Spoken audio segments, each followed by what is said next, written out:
दोस्तों नमस्कार, स्वागत है एक बार फिर से देश और दुनिया की तमाम बड़ी खबरों में। यदि आपने अभी तक चैनल को सब्सक्राइब नहीं किया है तो कृपया चैनल को लाल बटन दबाकर सब्सक्राइब करें और घंटी बटन भी दबा दें। ये पहली बड़ी खबर है, कांग्रेस पार्टी में हुआ बड़ा फेरबदल। प्रियंका गांधी की जगह अविनाश पांडे को मिली यूपी की कमान, तो सचिन पायलट को बनाया गया छत्तीसगढ़ का प्रभारी। दरअसल लोकसभा चुनाव 2024 को लेकर कांग्रेस पार्टी ने अपने संगठन में बड़ा बदलाव कर दिया है। उत्तर प्रदेश का प्रभार सवाल नहीं, प्रियंका गांधी की जगह अब अविनाश पांडे लेने जा रहे हैं। लोकसभा चुनाव के दौरान अविनाश पांडे यूपी में कांग्रेस के प्रभारी होंगे। वहीं सचिन पायलट को भी कांग्रेस पार्टी ने बड़ी जिम्मेदारी दे दी है। रिपोर्ट्स के मुताबिक सचिन पायलट को पार्टी ने छत्तीसगढ़ का प्रभारी नियुक्त कर दिया है। तो वहीं कांग्रेस पार्टी ने रमेश चन्नीथला को महाराष्ट्र का प्रभारी नियुक्त किया है। इसके अलावा राज्यों में प्रभार के बदलाव को लेकर कांग्रेस पार्टी ने एक लिस्ट जारी की है। इस लिस्ट के मुताबिक मुकुल वासनिक को गुजरात का चार्ज दिया गया है, जबकि जितेंद्र सिंह असम के साथ साथ मध्य प्रदेश का अतिरिक्त प्रभार संभालेंगे। इसके अलावा रणदीप सिंह सुरजेवाला को कर्नाटक भेजा गया है। इस लिस्ट के मुताबिक प्रियंका गांधी को कोई भी पोर्टफोलियो नहीं दिया गया है। अगली बड़ी खबर, हारकर भी भारी पड़े अशोक गहलोत, सचिन पायलट को छत्तीसगढ़ का बनाया गया प्रभारी। कांग्रेस पार्टी ने साधे एक तीर से कई निशाने। दरअसल कांग्रेस पार्टी ने अपने संगठन में बड़ा फेरबदल कर दिया है। राजस्थान के सचिन पायलट को छत्तीसगढ़ का प्रभारी बना दिया, जबकि राजस्थान प्रभारी सुखजिंदर सिंह रंधावा को बरकरार रखा है। माना जा रहा है कि सचिन पायलट को छत्तीसगढ़ का प्रभारी बनाकर कांग्रेस पार्टी ने एक तीर से कई निशाने साधे हैं। मतलब साफ है कि सचिन पायलट अब राजस्थान में नेता पद पर छोड़ा पीसीसी चीफ की रेस से बाहर हो गए हैं। इससे पहले कांग्रेस आला कमान ने अशोक गहलोत को राष्ट्रीय गठबंधन समिति का सदस्य बनाया है। इसके बाद सचिन पायलट को यह बड़ी जिम्मेदारी दी गई है। आपको बता दें कि फिलहाल यह माना जा रहा है कि राजस्थान में हार के बाद कांग्रेस पार्टी ने अपने दोनों बड़े नेताओं को एडजस्ट कर दिया है। अगली बड़ी खबर, कांग्रेस पार्टी ने बिहार में भी कर दिया बड़ा बदलाव। बिहार के कांग्रेस प्रभारी भक्तिचरण दास की हो गई छुट्टी, मोहन प्रकाश को मिली बड़ी जिम्मेदारी। दरअसल लोकसभा चुनाव से पहले कांग्रेस पार्टी ने बिहार समेत अन्य राज्यों में अपने प्रभारी बदल दिए हैं। कांग्रेस पार्टी के मौजूदा बिहार प्रभारी भक्तिचरण दास की छुट्टी हो गई है। उनकी जगह मोहन प्रकाश को यह जिम्मेदारी दी गई है। आपको बता दें कि मोहन प्रकाश राहुल गांधी के करीबी माने जाते हैं। मोहन प्रकाश ने राजस्थान में हाल ही में हुए विधानसभा चुनावों में भी अपनी अहम जिम्मेदारी निभाई थी। वे पार्टी के राष्ट्रीय महासचिव भी रह चुके हैं। इसके अलावा लोकसभा चुनाव को लेकर कांग्रेस द्वारा हाल ही में बनाई गई 5 सदस्यीय गठबंधन समिति के सदस्य हैं। आपको बता दें कि फिलहाल कांग्रेस ने लोकसभा चुनाव से पहले बड़ा फेरबदल करते हुए कई राज्यों में नए प्रभारी तैनात कर दिए। बिहार में भक्तिचरण दास को हटाकर मोहन प्रकाश को प्रभारी बना दिया गया है।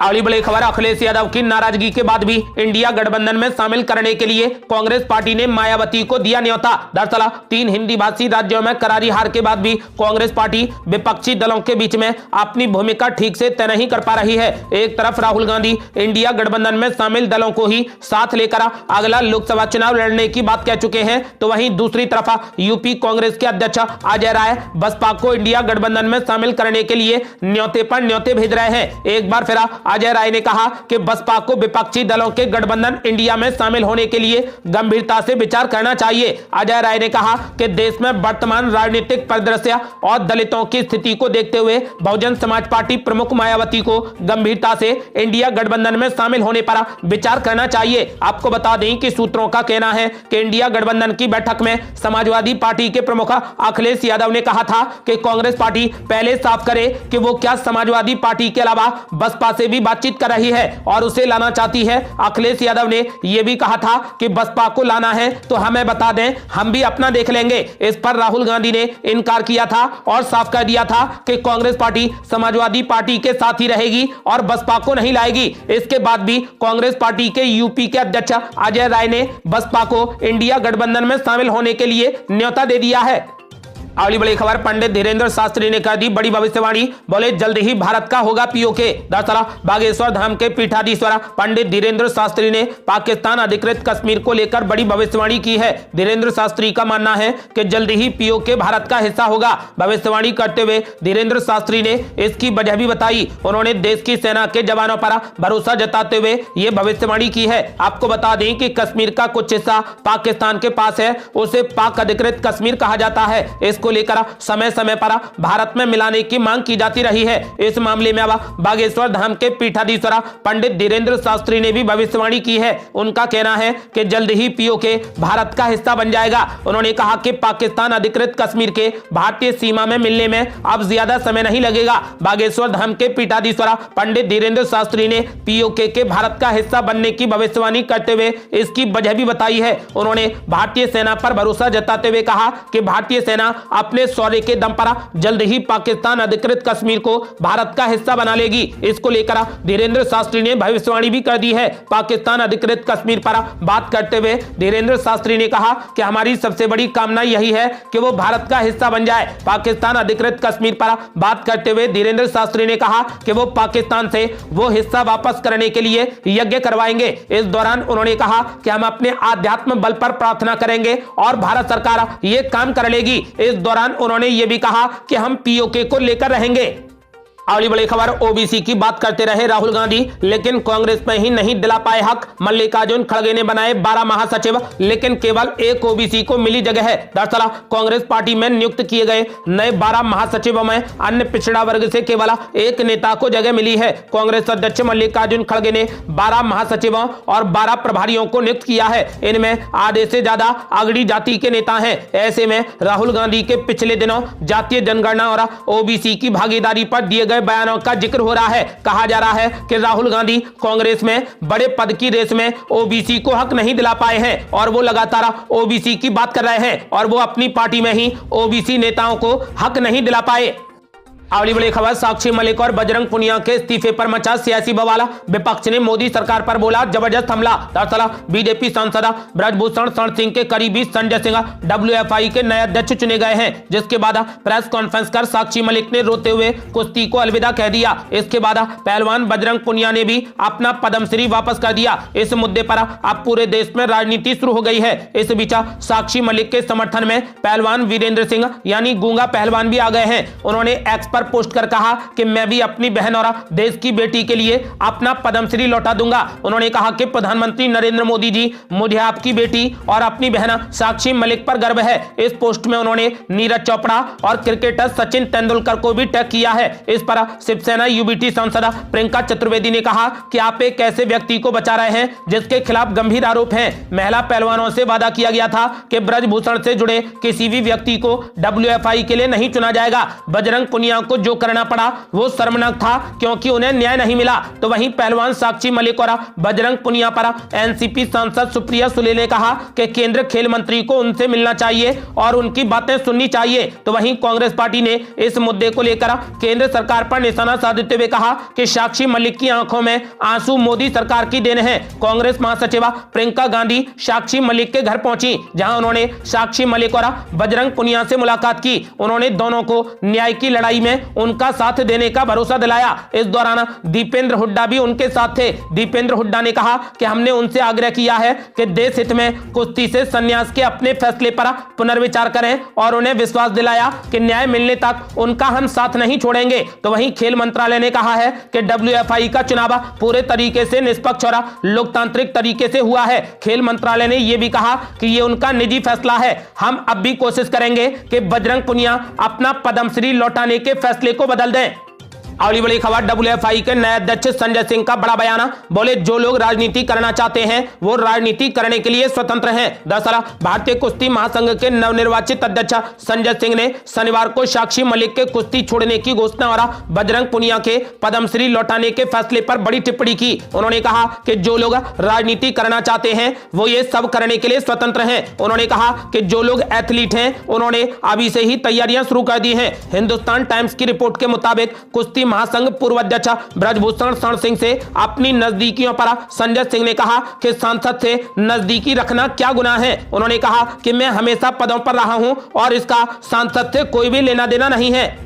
अगली बड़ी खबर, साक्षी मलिक और बजरंग पुनिया के समर्थन में जाट समाज ने किया जोरदार प्रदर्शन, देश के कोने कोने में आंदोलन की दे डाली कड़ी चेतावनी। दरअसल बीते कुछ महीनों से भारतीय कुश्ती संघ और पहलवानों के बीच में रार चल रही है। महिला पहलवानों के साथ अन्य रेसलर्स ने दिल्ली में धरना प्रदर्शन करते हुए कुश्ती संघ के निवर्तमान अध्यक्ष ब्रजभूषण शरण सिंह के खिलाफ यौन शोषण मामले में कार्रवाई करने की मांग की थी। अब भारतीय कुश्ती महासंघ के नवनिर्वाचित अध्यक्ष संजय सिंह को लेकर भी विवाद शुरू हो गया है। पहलवानों ने संजय सिंह को ब्रजभूषण शरण सिंह का करीबी बताया है। इससे नाराज होकर महिला पहलवान साक्षी मलिक ने कुश्ती से संन्यास लेने का ऐलान कर दिया, जबकि बजरंग पुनिया ने अपना पद्मश्री पुरस्कार लौटाने का ऐलान किया। रेसलर साक्षी मलिक के संन्यास लेने और बजरंग पुनिया के सम्मान लौटाने के बाद भरतपुर जाट समाज में काफी रोष है। जाट समाज के लोग महिला पहलवान साक्षी मलिक के समर्थन में उतर आए हैं। आपको बता दें कि शनिवार को जाट समाज के लोगों ने किसान नेता नैम सिंह के नेतृत्व में ट्रैफिक चौराहे पर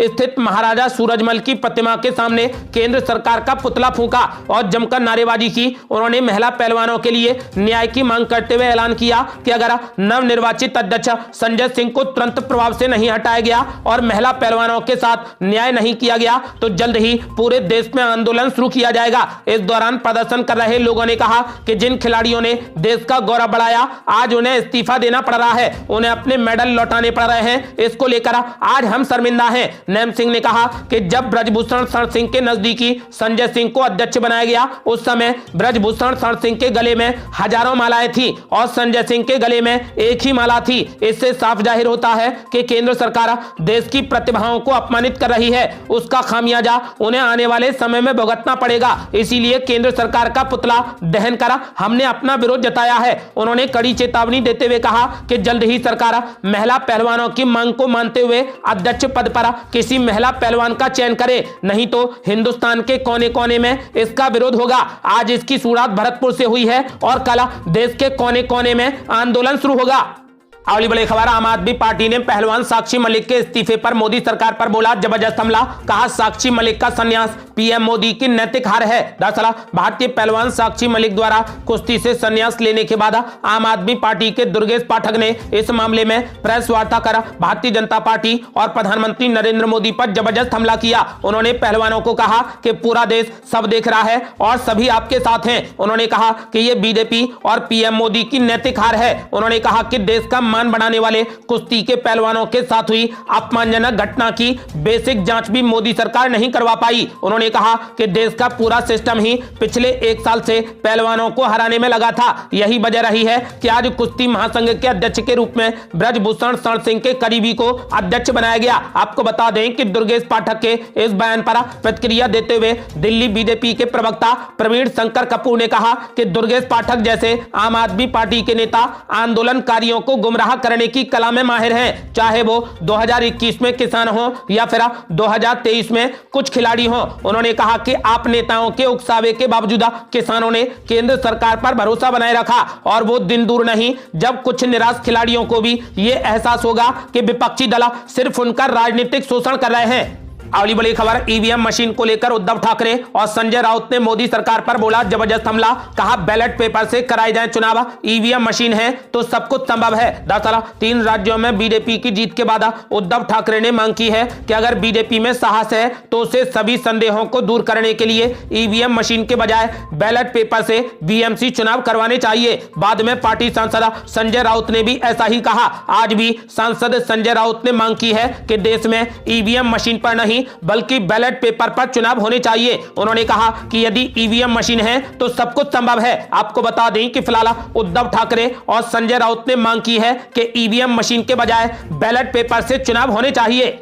अगली बड़ी खबर, इंडिया गठबंधन में आखिर कैसे फाइनल होंगी कांग्रेस पार्टी की सीटें, गठबंधन कमेटी की बैठक में तय हुआ सीट शेयरिंग के लिए बड़ा फार्मूला। दरअसल कांग्रेस पार्टी ने हाल ही में इंडिया गठबंधन में शामिल दलों के साथ में आगामी आम चुनाव के लिए सीट बंटवारे की व्यवस्था पर चर्चा करने के लिए 5 सदस्यीय राष्ट्रीय गठबंधन समिति का गठन किया था। इस समिति ने सीट बंटवारे से पहले अलग अलग प्रदेश कांग्रेस के वरिष्ठ नेताओं के साथ में चर्चा करने का फैसला किया है। इसके लिए राष्ट्रीय गठबंधन कमेटी पार्टी के स्थापना दिवस दिवस यानी 28 दिसंबर को होने वाली नागपुर रैली के बाद प्रदेश इकाइयों से फीडबैक लेगी। इतना ही नहीं, प्रदेश के वरिष्ठ नेताओं के साथ में चर्चा के बाद कमेटी जनवरी के पहले हफ्ते में सहयोगी दलों के साथ सीट बंटवारे पर फाइनल बात करेगी। इससे पहले पार्टी ने मंगलवार को आगामी लोकसभा चुनाव के लिए इस 5 सदस्यीय समिति का गठन किया था। इस समिति की अध्यक्षता मोहन प्रकाश करेंगे। समिति में 2 पूर्व मुख्यमंत्री अशोक गहलोत और भूपेश बघेल को भी शामिल किया गया है। इसके अलावा पूर्व केंद्रीय मंत्री सलमान खुर्शीद और मुकुल वासनिक को भी समिति का हिस्सा बनाया गया है। समिति का उद्देश्य 2024 के संसदीय चुनाव के लिए सीट शेयरिंग को लेकर इंडिया गठबंधन में शामिल सहयोगी दलों के साथ में बातचीत करना है। इसके अलावा लोकसभा चुनाव 2024 की तैयारियों के मद्देनजर कांग्रेस पार्टी ने शुक्रवार को घोषणा पत्र समिति गठित की है। इस कमेटी का नेतृत्व पी चिदंबरम करेंगे। टीएस सिंहदेव को इसका संयोजक बनाया गया है। इस कमेटी में प्रियंका गांधी, सिद्धारमैया और शशि थरूर जैसे नेताओं को भी शामिल किया गया है। हाल ही में मध्य प्रदेश, राजस्थान और छत्तीसगढ़ विधानसभा चुनाव में मिली करारी हार के बाद कांग्रेस पार्टी अगले साल होने वाले लोकसभा चुनाव की जोरदार तैयारियों में जुटी है। अगली बड़ी खबर, मोदी सरकार और मीडिया पर जमकर बरसे पप्पू यादव। बोले बड़े बड़े चैनल वालों ने इंडिया गठबंधन के खिलाफ बोलने की सुपारी ले ली है। दरअसल जाप प्रमुख पप्पू यादव ने मीडिया और मोदी सरकार पर जमकर हमला बोला। उन्होंने कहा कि बड़े बड़े चैनल वालों ने इंडिया गठबंधन के खिलाफ बोलने की सुपारी ले ली है। इतना ही नहीं, ये तमाम लोग खुद ही ज्योतिषाचार्य बन गए हैं। आगे केंद्र सरकार पर हमला बोलते हुए उन्होंने कहा कि आज वर्तमान में देश की जो हालत है वो किसी से छुपी नहीं है। मुद्दे कुछ हैं और हो कुछ रहा है। पप्पू यादव ने कहा कि आज 184 सांसदों के बोलने की आजादी छीन ली गई है। इतिहास में इससे पहले कभी भी इस तरीके की बात नहीं हुई थी। उन्होंने कहा कि आप चंगेज खां, हिटलर और मुसोलिनी को पार करते जा रहे हैं। जो लोग बीजेपी के खिलाफ बात करते हैं उसके खिलाफ ईडी और सीबीआई को दौड़ाते हैं। उन्होंने कहा कि भारतीय संसद में पहली बार संविधान के विपरीत लोकतंत्र की हत्या हुई है। अगली बड़ी खबर, इंडिया गठबंधन और अखिलेश यादव पर जमकर बरसे केशव प्रसाद मौर्य। बोले अखिलेश यादव के मुख्यमंत्री बनने का सपना हो गया चूर चूर। दरअसल बदायूं में उप मुख्यमंत्री केशव प्रसाद मौर्य ने